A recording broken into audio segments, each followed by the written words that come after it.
In Dynamo for Revit 2.6, new nodes have been introduced for the path of travel analysis feature.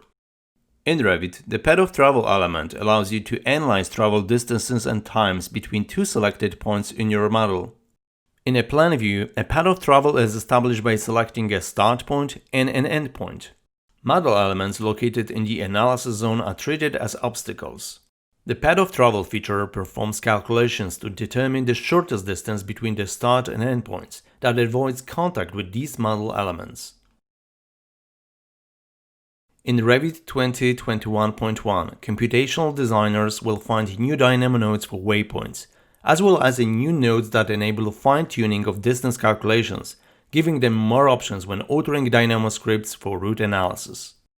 The first of new nodes calculates the longest path of travel from all shortest paths from rooms in the floor plan to specified exit points, suitable for applications such as egress studies.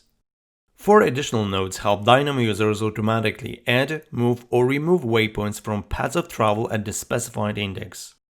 All of these nodes help designers optimize their Dynamo scripts to conduct path of travel analysis in Revit.